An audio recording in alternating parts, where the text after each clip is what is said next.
जय हिंद भाई सभी को। चलिए भाई, आज का जो क्लास है वो साइंस का रहने वाला है और इसमें आपके जो क्वेश्चन है अब वो यानी कि 50+ रहने वाले हैं। तो जितने भी क्वेश्चन हैं सभी अच्छे से समझ के चलिएगा और सारे के सारे क्वेश्चन जो है अपनी कॉपी में नोट करके रखिएगा। ऑप्शन जरूरी नहीं है कॉपी में नोट करना, आप लोग उसका सिर्फ आंसर लिखिएगा और जो उसके साथ एक्स्ट्रा जो आप लोगों के साथ एक्सप्लेनेशन दी जा रही है वो आप लोग अच्छे से समझिएगा। तो चलिए स्टार्ट करते हैं आज की क्लास। और पहला क्वेश्चन है, व्हाट कॉज मिसल्स डिजीज? खसरा बीमारी किसके कारण होती है? रोग जो होते हैं या तो वो वायरस से होते हैं या वो बैक्टीरिया से होते हैं या फिर वो कवक के द्वारा होते हैं या फिर वो किसी प्रोटोजोआ के द्वारा होते हैं। तो ऐसे 3 या 4 कैटेगरी के अंदर अलग अलग तरीके से आपको रोग एक्सप्लेन किए जाते हैं, बताए जाते हैं। तो यहां पर पहला जो आपका क्वेश्चन है, व्हाट कॉज मिसल्स डिजीज? खसरा बीमारी किसके कारण होती है? ठीक है ना, इसमें शरीर पे लाल लाल धब्बे हो जाते हैं और बुखार होता है काफी ज्यादा। तो ये जो बीमारी है ये किससे होने वाली है? वायरस के द्वारा। किसके द्वारा? वायरस के द्वारा। ठीक है ना, जैसे आपका हैजा रोग है, हैजा रोग जो होता है वो किसके द्वारा होता है? बैक्टीरिया के द्वारा होता है। किसके द्वारा होता है? बैक्टीरिया के द्वारा होता है। टेटनस की अगर बात करें, ठीक है ना, लोकजा, टेटनस जो होता है एक लोकजा बीमारी, यानी कि टेटनस के द्वारा क्या है, पूरे शरीर की मांसपेशियों में जकड़न आ जाती है।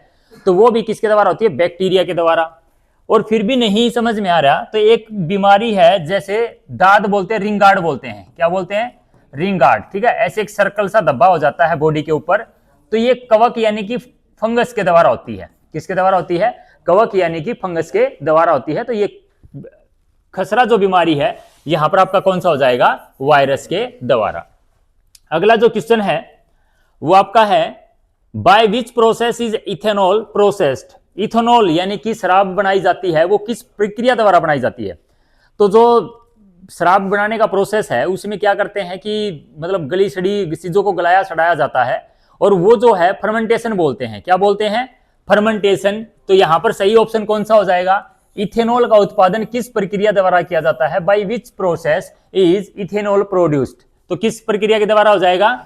किण्वन के द्वारा। किसके द्वारा हो जाएगा? किण्वन के द्वारा हो जाएगा। यानी कि तुम महाराष्ट्र में भी तुम कई चीजें ऐसी है जो घर में बनाते हो, जैसे कुछ प्रोग्राम होता है उस पे कुछ चीजों से तेल ऑयल वगैरह में पापड़ वगैरह बनाते हैं। ठीक है ना, तो वो तुम क्या करते हो? गेहूं के आटे को 2 या 3 दिन भिगो के रखते हो छत पे। ठीक है ना, कुरडई बोलते हैं क्या उसको? कुरडई बोलते हो। तो तुम उसमें जो प्रोसेस करते हो कैसे करते हो? तुम एक मटके के अंदर क्या करते हो, गेहूं वगैरह का आटा है वो उसके अंदर रख देते हो 2-3 दिन धूप में और उसके बाद फिर छानते हो, फिर उसको सुखाते हो, फिर जाके वो चीजें हैं बनने में आती है। तो वो सब जो प्रोसेस है वो कौन सा प्रोसेस कहा जाता है? फर्मेंटेशन यानी कि किण्वन कहा जाता है। रह जाएगा याद। अगला जो क्वेश्चन है, of which metal is the filament is the made up of? Traditional incandescent bulb. पारंपरिक जो बल्ब है उसमें जो फिलामेंट है वो किस धातु से बना होता है? तो किस धातु से बना होता है? या ये कहिएगा कि बल्ब के अंदर टंगस्टन से इसलिए बना होता है कि जो टंगस्टन धातु है उसका जो गलनांक है वो उच्च होता है, मतलब जल्दी से लो टेम्परेचर पर वो गलती नहीं है। अब ये तुम्हारे में से कौन बताएगा कि टंगस्टन का सिंबल क्या होता है? हाथ ऊंचा करें। टंगस्टन को किस वर्ड, अल्फाबेटिकल उससे वर्ड से रिप्रेजेंट किया जाता है? हाँ अक्षय बता, किससे किया जाता है? W से। यस, टंगस्टन जो है यहां पर इसका राइट ऑप्शन हो जाएगा टंगस्टन। पारंपरिक तापदीप्त बल्ब में फिलामेंट जो बना होता है वो टंगस्टन का, इसका जो सिंबल है वो किससे हो जाएगा? W से। सोडियम जो है Na से रिप्रेजेंट किया जाता है, गोल्ड जो है Au से, सिल्वर जो है Ag से, ठीक है ना। शिष्य की अगर हम बात करें तो Pb से। ये आपके कुछ सिंबल हैं और भी बहुत सारे हैं। मरकरी है जैसे Hg, मरकरी यानी कि पारा। तो ये आपके सिंबल एग्जाम में पूछे जाते हैं और उन चीजों को आप याद रखिएगा। अगला जो क्वेश्चन है, विच acid is found in tomato? टमाटर में कौन सा अम्ल पाया जाता है? टार्ट्रिक है, सल्फेनिक है, मैलिक है या फिर ऑक्जेलिक है? टमाटर के अंदर कौन सा एसिड या अम्ल पाया जाता है? अम्ल होता है या क्षार होता है? अम्ल होता है। क्या होता है? एसिड होता है उसके अंदर। और एसिड कौन से होते हैं? मान लो पीएच स्केल की अगर हम बात करें और यहां पर 7 है, 7 से जो ग्रेटर हैं वो एसिड होते हैं या वो जो लेस देन है वो एसिड होते हैं? लेस देन जो होते हैं, जिसका पीएच मान लेस देन 7 होता है वो क्या होते हैं, एसिड होते हैं, और जिसका ग्रेटर देन होता है वो क्या होते हैं, बेस होते हैं। क्या होते हैं, बेस।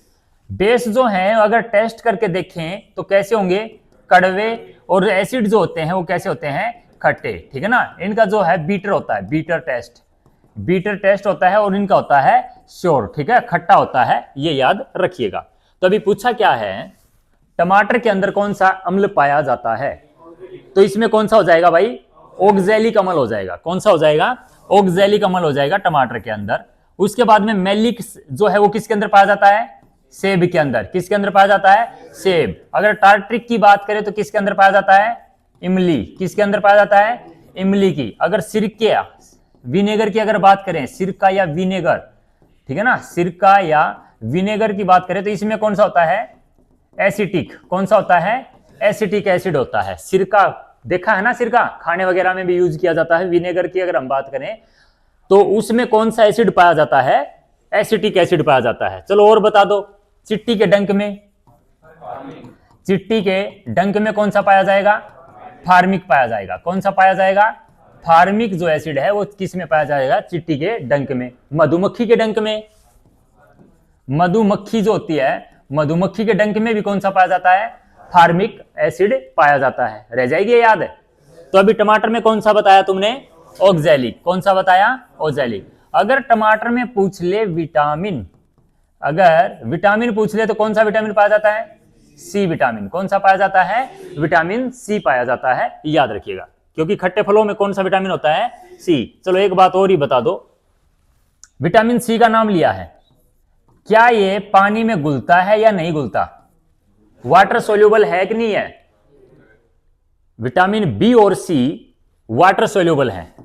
ये कहिएगा, बी और सी तुम जितना खाते हो ना वो हर डे बाहर में निकल जाता है आपके शरीर से। ठीक है ना, क्योंकि ये किस में घुलनशील है, पानी में घुलनशील है। इसलिए आपको बी और सी की मात्रा डेली आपको क्या करनी चाहिए, कंज्यूम करनी चाहिए। बाकी के जो विटामिन है ना वो स्टोर होके फैट में बदल जाते हैं। कौन कौन से, ये दोनों विटामिन पानी में घुल जाते हैं। और ए, डी, ई, के, ये जो विटामिन है ना ये किस में घुलते हैं, वसा में। किस में बदल जाते हैं, वसा यानी कि फैट में।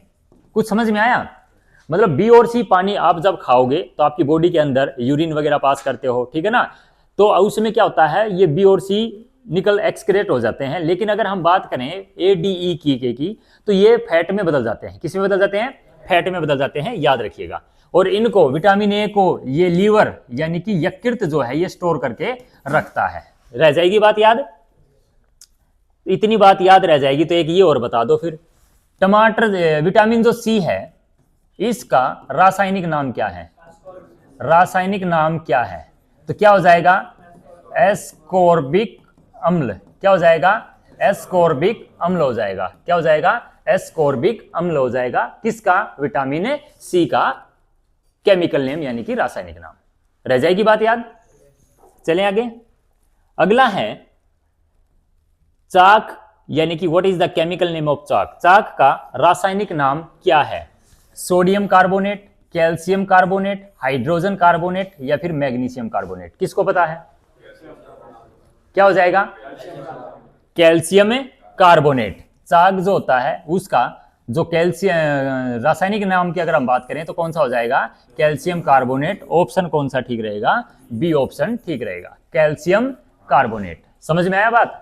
चौक, भुजा हुआ चूना जिसको बोल सकते हैं, चूना होता है जो तुम मैदान वगैरह के ऊपर जो लगाते हो ना चूना, उसी का एक फॉर्म है चौक।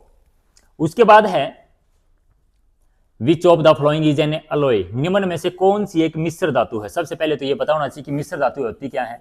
जब दो या दो से अधिक धातुओं को मिलाकर बनती हैं वो क्या होती हैं, सारी मिश्र धातुएं होती हैं। तो इसमें से कौन ऐसा है जो मिश्र धातु मिलेगा, जिंक, सीसा या फिर एल्युमिनियम या फिर स्टील, कौन सा मिलेगा।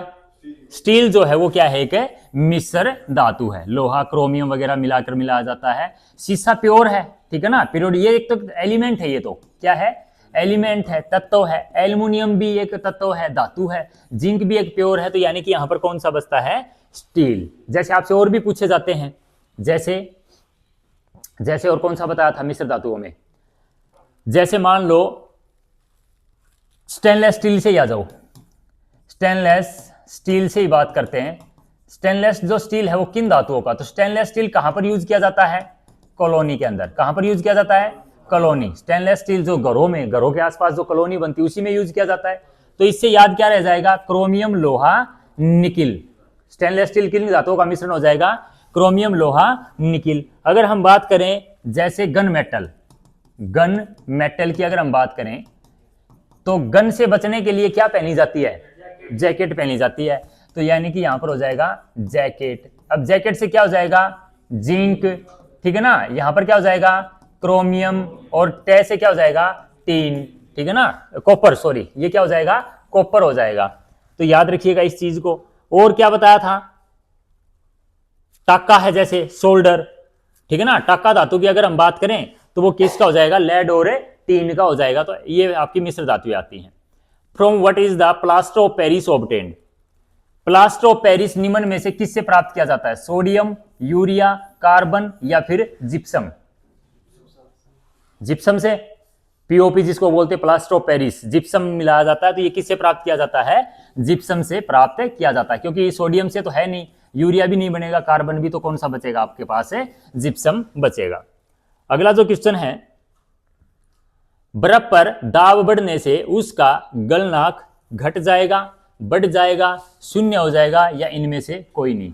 जब हम प्रेशर जब उसके ऊपर डालते हैं ना तो गलनांक क्या हो जाता है, कम हो जाता है, बढ़ नहीं जाता। कई पदार्थ ऐसे हैं जिनका बढ़ता भी है, बट बर्फ के केस में अगर हम बात करेंगे तो क्या हो जाएगा, घट जाएगा। जब उस पर प्रेशर डालोगे तो वो जल्दी पिघलने लगेगी, मतलब कम ताप पर भी क्या हो जाने लगेगी, पिघलने लगेगी। तो यहां पर क्या हो जाएगा, घट जाएगा। बर्फ के ऊपर प्रेशर डालते हैं, दाब डालते हैं, तो क्या हो जाएगा, डिक्रीज हो जाएगा।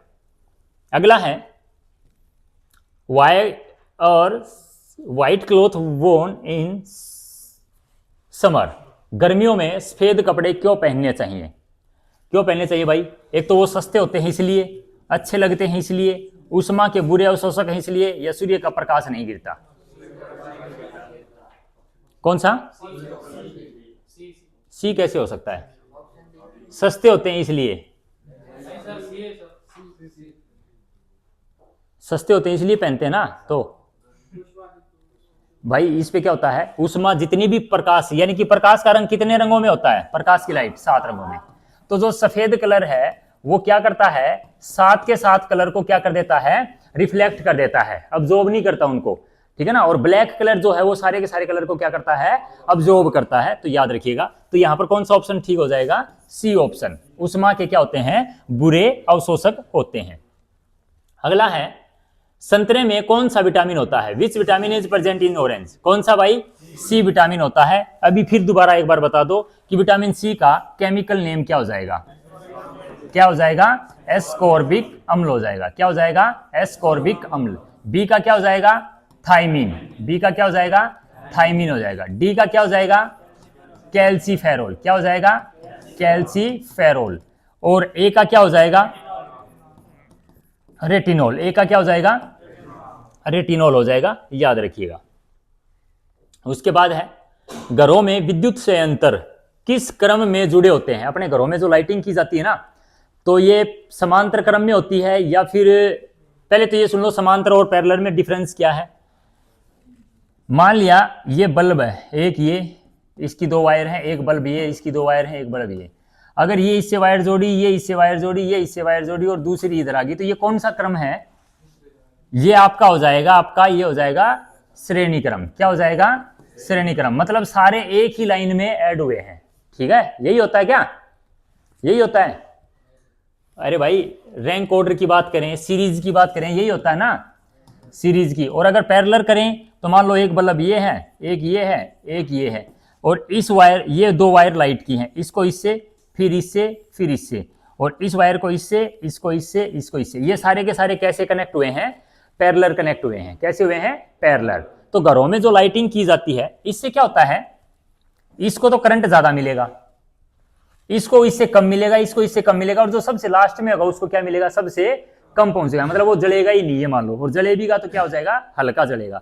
बट इसमें क्या होता है, करंट इक्वली से भी में क्या होता है, डिस्ट्रीब्यूट होता है। समझ में आई बात है। अगर मान लो तुमने घरों में इधर से लाइटिंग स्टार्ट की और तुम यहां तक लेके आए तो ये तो अच्छी जलेगी, बट लास्ट वाली लाइट क्या हो जाएगी, कम, वहां पर वोल्टेज करंट जो है कम पहुंच पाएगा। तो घरों में जो जोड़ी जाती है वो किस क्रम में जोड़ी जाती है, समांतर क्रम में। तो कौन सा हो जाएगा, बी ऑप्शन। कौन सा हो जाएगा, बी ऑप्शन, समांतर क्रम। अगला है व्हाट इज एयर, वायु क्या है, तत्व है, यौगिक है, मिश्रण है, या फिर इनमें से कोई नहीं। कौन सा हो जाएगा भाई, मिश्रण हो जाएगा। क्या हो जाएगा, मिश्रण हो जाएगा। तो याद रखिएगा यहां पर आपका वायु एक मिश्रण। मिश्रण क्या होते हैं, जिनका कोई निश्चित सर्टेन रेशो नहीं है। सर्टेन रेशो का मतलब ये कि मान लो तुम चाय बनाते हो, चाय तो उसमें क्या हर चीज माप तोल के डालते हो, चीनी कम, कभी चाय पत्ती ज्यादा, कभी दूध कम, तो ये आप एक मिक्स करते हो चीजों को। लेकिन जब पानी, जैसे मान लियो पानी का मॉलिक्यूल चाहिए आपको, तो पानी का फॉर्मूला क्या है, H2O। ये है क्या, H3O5, ये है। क्यों, क्योंकि हाइड्रोजन 2 ही चाहिए और ऑक्सीजन कितनी चाहिए, 1 चाहिए।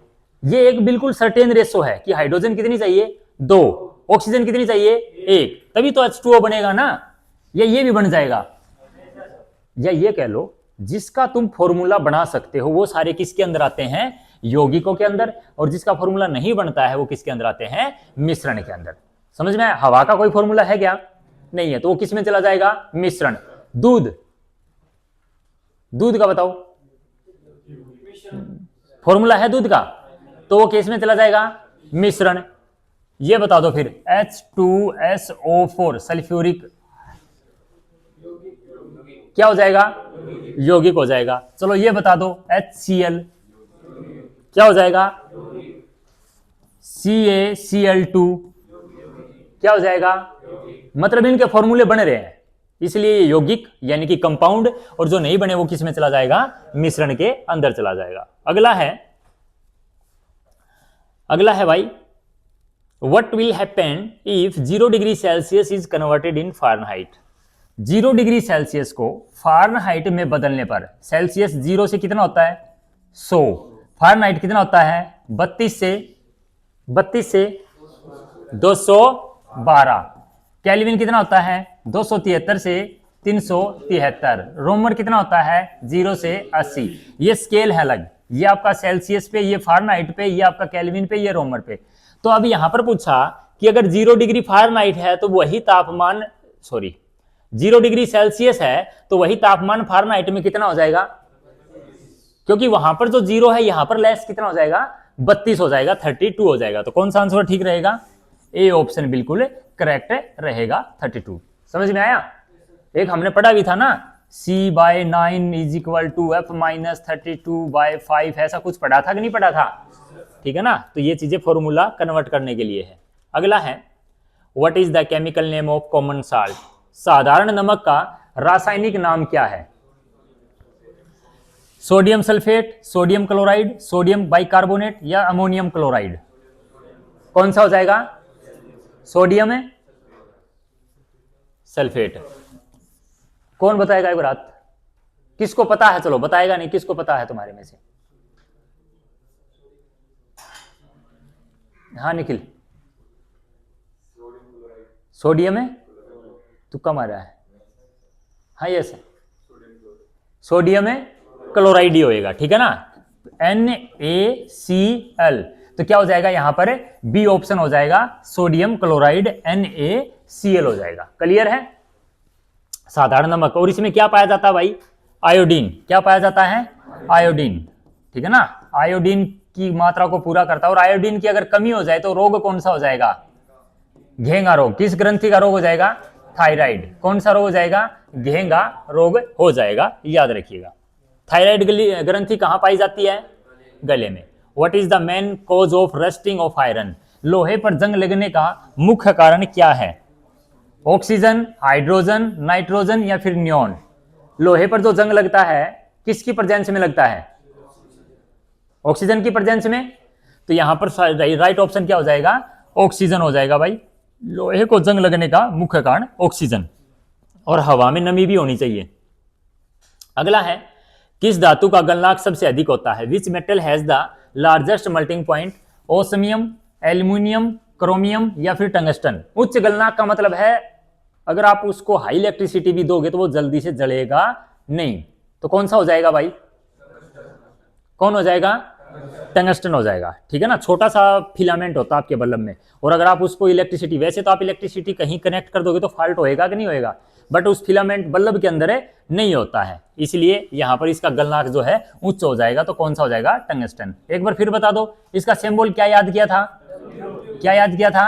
W किया था, याद रखिएगा। उसके बाद में है which is the lightest metal, सबसे हल्की धातु कौन सी है? पहले तो ये बताओ, पीरियोडिक टेबल में कुल कितने एलिमेंट होते हैं? कितने होते हैं? 118। अब इसने पूछा है कि उसमें से सबसे हल्की धातु पूछी है। अगर तत्व पूछ ले, एलिमेंट सबसे हल्का पूछ ले, तो कौन हो जाएगा?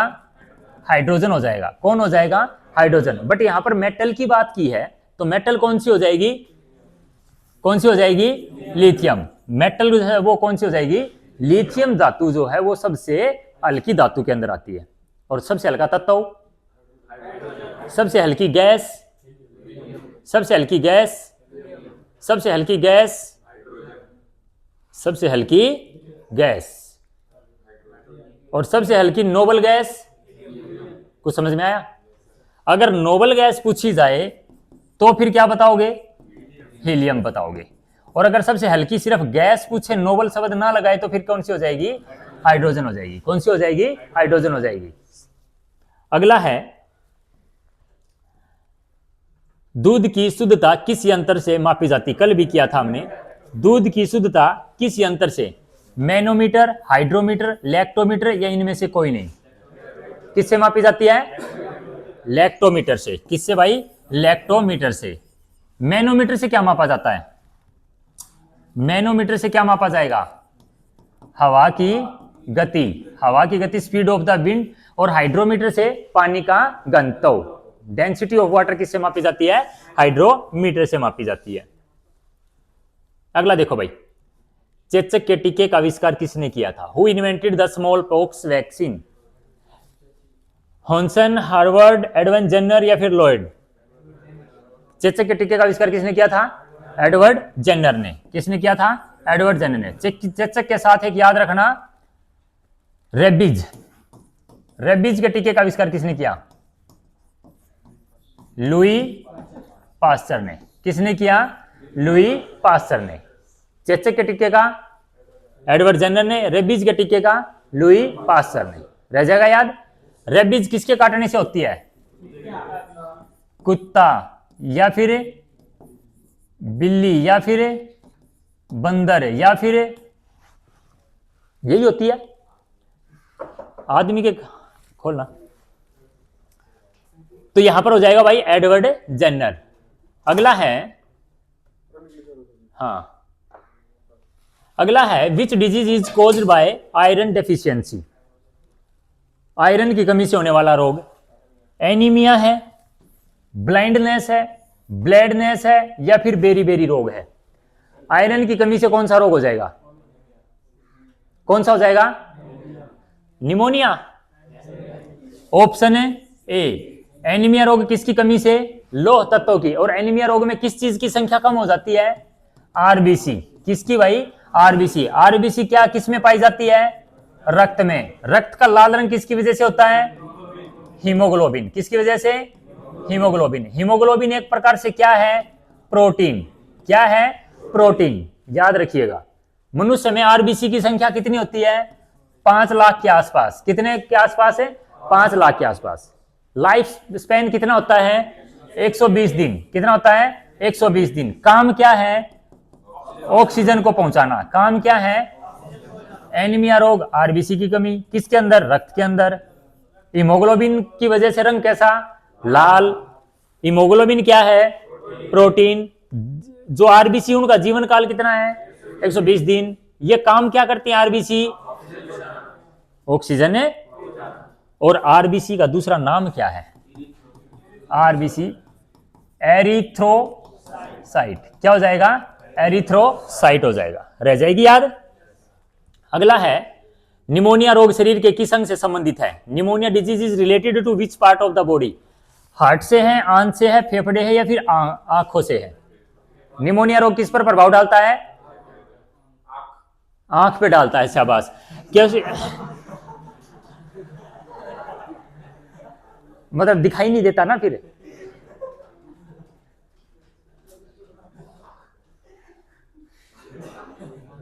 किसकी वजह से होता है? कहां पर प्रभाव डालता है? फेफड़ों के ऊपर। किस पर डालता है? फेफड़े के ऊपर डालता है। निमोनिया रोग जो है ना भाई, आपके जो लंग्स हैं उनके ऊपर प्रभाव डालता है, उनमें इन्फेक्शन जो है होना स्टार्ट हो जाता है। निमोनिया फेफड़ों से संबंधित रह जाएगी याद। हाँ, एक दोबारा आंख मत करना। ग्लूकोमा किससे है? ग्लूकोमा रोग किससे है? ट्रैकोमा, मोतियाबिंद, दूरदृष्टि दोष, निकट दृष्टि दोष, ये सारे के सारे रोग किससे हो जाएंगे? आंख से। और यहां पर कौन सा हो जाएगा? निम्न में से कौन सा रोग पानी से फैलता है? निम्न में विच of the flowing disease is separated through water? निम्न में से कौन सा रोग पानी से फैलता है? चेचक है, बुखार है, कैंसर है, या फिर हैजा है? किससे है? हैजा। जो दूषित पानी वगैरह पीते हैं तो उससे कौन सा रोग हो जाता है? हैजा। कोलेरा जो रोग है वो हो जाएगा आपका दूषित पानी से। और हैजा शरीर के किस भाग को प्रभावित करता है? किस पार्ट को? हैजा रोग ये तो पता चल गया पानी से है। बॉडी, किस बॉडी पार्ट को? आंत को। किसको भाई? आंत को। जो छोटी स्मॉल इंटेस्टाइन, ठीक है ना, इंटेस्टाइन जो होती है ना, उनको प्रभावित करता है, वो खराब होने लगती हैं।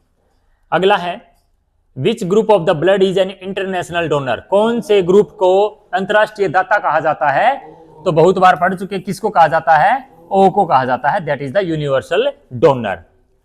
अगला है who protect the body from bacteria?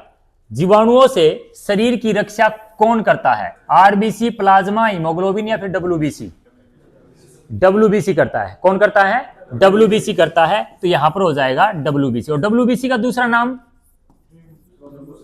Thrombo या ल्यूकोसाइट? ल्यूकोसाइट। आरबीसी का जीवन काल 120 दिन। डब्ल्यूबीसी का जीवन काल 3 से 4 दिन, या फिर 12 से 13 दिन, या फिर 12 से 13 दिन। 3 से 4 दिन या फिर 12 से 13 दिन। किसका? डब्ल्यूबीसी का। क्या करती हैं ये? रोगों से बचाते हैं। निर्माण कहां होता है इनका? फॉर्मेशन कहां होती है? बोन मैरो में। कहां पर होती है? बोन मैरो में। बोन मैरो मतलब अस्थि मज्जा। किसके अंदर है? अस्थि मज्जा। अस्थि मज्जा मतलब है हड्डियों के बीच में। अस्थि मज्जा मतलब है हड्डियों के बीच में। आरबीसी, डब्ल्यूबीसी, प्लेटलेट्स, सारी की सारी कहां बनती हैं? अस्थि मज्जा यानी कि बोन मैरो के अंदर बनती हैं। अगला है घेंगा रोग मानव के गले में किस खनिज की कमी से होता है? Goitre disease is caused by deficiency of which minerals in human throat?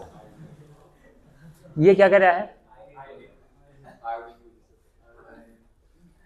घेंगा रोग मानव के गले में किस खनिज की कमी से? तो आयोडीन, प्रोटीन, कैल्शियम, या फिर आयरन? आयोडीन। किसकी कमी से? आयोडीन की कमी। आयोडीन की अगर कमी होगी ना तो घेंगा रोग होगा। और ये किस ग्रंथि से रिलेटेड है? गले की थायराइड जो है, ठीक है ना, थायराइड ग्रंथि से।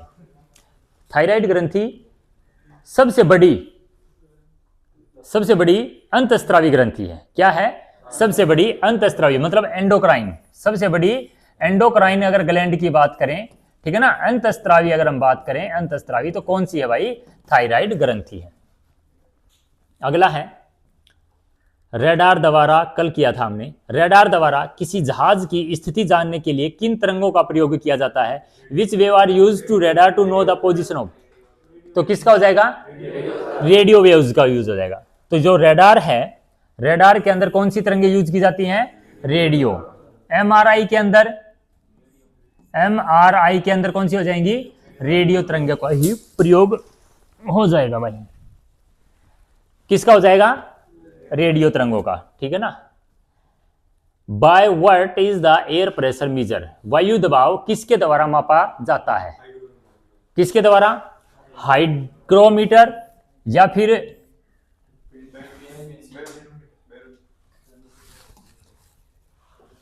बाय व्हाट किसके द्वारा भाई?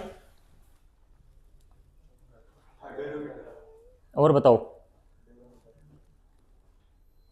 हाँ हम्बे हंसने के लिए थोड़ी ना बोला है किससे होगा भाई? तो इससे क्या मापा जाता है फिर? हाइग्रोमीटर से क्या मापा जाएगा? नमी, ठीक है ना, ह्यूमिडिटी को मापा जाएगा। किसको मापा जाएगा? इससे मापा जाएगा ह्यूमिडिटी। किससे क्या मापा जाएगा? ह्यूमिडिटी। बैरोमीटर से क्या मापा जाएगा? एयर प्रेशर मापा जाएगा। क्रोनोमीटर से क्या मापा जाता है? क्रोनोमीटर समय, ठीक है ना। और एम मीटर से क्या मापा जाता है? एम मीटर से क्या मापा जाता है? एम मीटर से क्या मापा जाता है? बैठ जा। विद्युत मापी जाती है, यानी कि इलेक्ट्रिक करंट को मापा जाता है। शरीर के अंदर रक्त का थक्का नहीं जमता, क्योंकि शरीर में उपस्थित होता है फाइब्रिन, प्लाज्मा, हीमोग्लोबिन, हेप्रिन। बाहर क्लोटिंग होती है क्या शरीर में? बाहर अगर क्लोटिंग नहीं होती तो इसका मतलब है, बाहर क्लोटिंग होती है क्या ब्लड की? अरे भाई, जब अपने को चोट लग जाए तो क्लोटिंग होगी कि नहीं होगी? रक्त जमेगा कि नहीं जमेगा? किसके कारण? विटामिन के कारण। लेकिन शरीर के अंदर ब्लड जमता है क्या? नहीं जमता। वहां पर क्या पाया जाता है? एक हेप्रिन नाम का क्या पाया जाता है? एंजाइम पाया जाता है, जो आपको क्या बोलेगा? ब्लड जो है आपके शरीर के अंदर जमने नहीं देगा, ठीक है ना। लीवर के द्वारा, किसके द्वारा निर्मित किया जाता है? ये लीवर के द्वारा निर्मित किया जाता है। विच of the flowing gas does not cause air pollution? निम्न में से कौन सी गैस वायु प्रदूषण नहीं करती? Sulphuric oxide, carbon monoxide, CNG, या इनमें से कोई नहीं? या फिर ये कहिएगा कि सारी की सारी वायु प्रदूषण करती हैं। कौन सी है? सीएनजी। क्या है? सीएनजी जो है वो आपका एयर पोल्यूशन नहीं करती। बाकी सल्फ्यूरिक ऑक्साइड, कार्बन मोनोऑक्साइड और ये सारी की सारी कोई नहीं, कोई गैस नहीं है। ये ऑप्शन था, तो यहां पर कौन सा हो जाएगा? सीएनजी हो जाएगा। अगला, फलों को प्राकृतिक रूप से पकाने में सहायक हार्मोन कौन सा है? साइटोकाइनिन, जिब्रेलिन्स, इथिलीन, या ऑक्सीजन? कौन सा हो जाएगा भाई? पकाने में सहायक यानी कि आपका हो जाएगा इथिलीन, या फिर कार्बाइड, या फिर क्या हो जाता है? कार्बाइड पाउडर का नाम भी अगर हम इसमें लें तो वो अभी कच्चे फलों को पकाने का काम करता है। अगला है, the purest form of iron is? लोहे का शुद्धतम रूप कौन सा है? पिटवा, इस्पात, डलवा, या फिर निकिल? जो लोहे का सबसे शुद्ध रूप है, प्योरेस्ट फॉर्म ऑफ आयरन है, वो कौन सी हो जाएगी भाई? पिटवा लोहा हो जाएगा। कौन सा हो जाएगा? पिटवा लोहा, रोट आयरन हो जाएगा। चलिए बढ़ते हैं अगला question. Which of the following are chemical change? निम्न में से कौन सा रासायनिक परिवर्तन? रासायनिक परिवर्तन में एक नया प्रोडक्ट बनता है ना, एक नया तत्व बन के निकल के आता है। तो कौन सा हो जाएगा? भोजन का पकना, भोजन का पचना, जमना, या फिर भाप का बनना? Cooking food, digestion food, freezing of water, या वाटर हीटेड अप? पूछा क्या है? रासायनिक। और कोई नहीं है?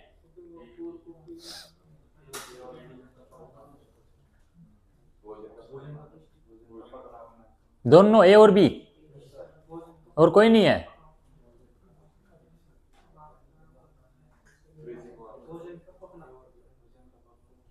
ए और बी है, सही है? या एक ही ऑप्शन होगा? ए ही होगा। अभी सुन लो, कुकिंग ऑफ फूड यानी कि भोजन का जो पकना है वो भी किसके अंदर आता है? रासायनिक परिवर्तन। और भोजन का पचना है वो भी किसके अंदर आता है? रासायनिक। ये सारे किसके अंदर चले जाते हैं? Physical change.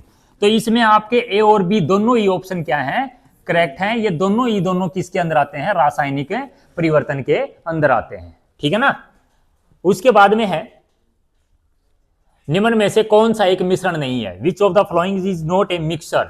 निम्न में से कौन सा एक मिश्रण नहीं है? एयर, पारा, मरकरी, मिल्क, दूध, या सीमेंट यानी कि सीमेंट? कौन सा एक मिश्रण नहीं है? मिश्रण नहीं है पूछा है। हवा एक मिश्रण है, दूध एक मिक्सर है, सीमेंट एक मिक्सर है, तो बचा कौन है? पारा, मर्क्यूरी। क्या हो जाएगा? मर्क्यूरी। इसका सिंबल या रिप्रेजेंट किससे करेंगे? किससे करेंगे? Hg से। किससे करेंगे? इसका एक और याद रखना, सीने बार। क्या याद रखना? जब दोबारा कई क्वेश्चन आएगा तो मैं पूछूंगा, ऐसे है इसका और है, ठीक है ना। क्या पूछेंगे? सीने बार। अगला है, which of is not a metal? इसमें से धातु नहीं है। सल्फर, चीनी, नाइट्रोजन या फिर ये सभी? क्या ये सभी धातु है या इनमें से कोई ऐसी है जो धातु नहीं है और बाकी सारी धातुएं हैं? चीनी धातु नहीं है, बाकी धातुएं हैं। तो इसका ऑप्शन जो है, सल्फर भी नहीं है, चीनी भी नहीं है, नाइट्रोजन भी नहीं है, तो कौन सा ऑप्शन ठीक रहेगा? डी, यानी कि सभी की सभी धातुएं नहीं है। धातुओं के पास एक गुण होता है, धातुओं की प्रॉपर्टीज होती है, अगर हम उनको पीटेंगे तो चद्दर के रूप में आ जाएंगी, खींचेंगे तो तार के रूप में आ जाएंगी, लेकिन टूटेंगी नहीं। और अधातुएं क्या है, पीटने पर क्या हो जाती हैं? बिखर जाती हैं, टूट जाती हैं। धातु मेटल जो होती हैं वो इलेक्ट्रिसिटी को कंडक्ट करती हैं, लेकिन नॉन मेटल इलेक्ट्रिसिटी को कंडक्ट नहीं करती, सिर्फ एक को छोड़ के। किसको? ग्रेफाइट। किसको? ग्रेफाइट। वो इलेक्ट्रिसिटी कंडक्ट करता है ना। आपकी पेंसिल के अंदर वो होता है, क्या बोलते हैं, ग्रेफाइट होता है ना। उसको अगर आप इलेक्ट्रिसिटी के अंदर, बोर्ड के अंदर लगा के देखना और पीछे हाथ लगाना, करंट मारेगा, ठीक है ना। हाँ, करके देखना आज शाम को।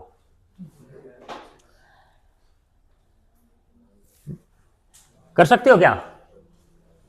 हैं? नहीं करना, क्योंकि फिर वो बता नहीं पाएगा ना। Red litmus paper is change into blue, blue colour में चेंज हो रहा है। तो लाल लिटमस अगर नीला हो रहा है तो कौन सा विलेन होगा? बेस, एसिड, सोल्ट या इनमें से कोई नहीं। तो कौन होगा भाई? क्षार होगा। कौन सा होगा? क्षार होगा, बेस होगा, याद रखिएगा। और अगर लाल हो जाए तो, ब्लू टू रेड में चेंज हो जाए तो एसिड हो जाएगा, अम्ल हो जाएगा। अगला है, निम्न में से कौन ऊष्मा का सर्वोत्तम चालक है? विच of the following is the best conductor of heat? निम्न में से कौन सा ऊष्मा का सर्वोत्तम चालक है? चमड़ा, पारा, जल या फिर लकड़ी? निम्न में से कौन? ऊष्मा, हीट जिसके अंदर से अच्छे से ट्रांसफर हो सकती है, तो यहां पर कौन सा हो जाएगा भाई? पारा। क्योंकि आप लोग अपने हाथ के अंदर भी अगर उसको दबा लोगे तो पारा क्या होने लग जाएगा? इंक्रीज होने लग जाएगा, और आपकी बॉडी का क्या बता देगा? टेम्परेचर बता देगा। पारे को, मरकरी को जमने से रोकने के लिए क्या मिलाया जाए? क्या मिलाया जाए? अल्कोहल मिलाया जाए, तो वो जल्दी से फ्रीज नहीं होता। पारा कितने डिग्री पर जम जाता है? -39-40 के ऊपर जम जाता है। लेकिन अल्कोहल मिला देंगे तो कहां तक चला जाएगा? 115, 20, 30 तक चला जाएगा। ठीक है। अगला है,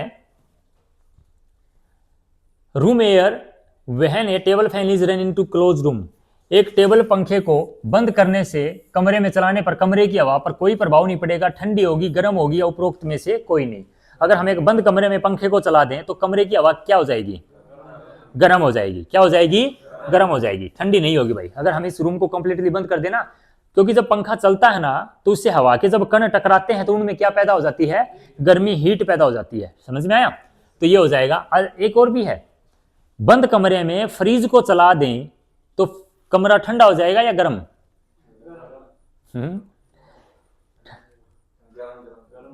ठंडा होगा या गर्म? मतलब उसका दरवाजा खोल दें, दरवाजा खोल दें, फ्रीज का दरवाजा खोल दें। चलो ये तुम बताना, ठीक है, तुम बताना। एक टेबल फैन को कमरे में बंद करते हैं तो इसका क्या हो जाएगा भाई? गर्म हो जाएगी हवा। क्या हो जाएगी? गर्म हो जाएगी। सोच लो तब तक। अगला है, the gas use to extinguish the fire is. आग बुझाने के लिए कौन सी गैस यूज होती है? कार्बन डाइऑक्साइड, ऑक्सीजन, नाइट्रोजन या फिर सल्फर? तो कौन सी गैस यूज होती है? कार्बन डाइऑक्साइड यूज होती है। कौन सी यूज होती है? कार्बन डाइऑक्साइड गैस यूज होती है। अगला है, the aqueous solution of which gas has a strong acidic property. किस गैस के जलीय घोल में प्रबल अम्लीय गुण होते हैं? Carbon dioxide, oxygen, sulphur dioxide या इनमें से कोई नहीं? तो किस गैस में प्रबल जो है एसिडिक प्रॉपर्टी होती है? तो किसके अंदर होती है भाई? सल्फर डाइऑक्साइड को। किस में होती है भाई? सल्फर डाइऑक्साइड के अंदर क्या होती है? उसके जो एसिडिक प्रॉपर्टी जो है, स्ट्रॉन्ग एसिडिक प्रॉपर्टी को क्या करता है? वो कंटेन करता है। अगला है, the most important compound of for plant growth is made of. पौधे की वृद्धि के लिए सर्वोत्तम महत्वपूर्ण यौगिक जो बने होते हैं वो किसके हैं? ऑक्सीजन, कार्बन डाइऑक्साइड, नाइट्रोजन या फिर हाइड्रोजन?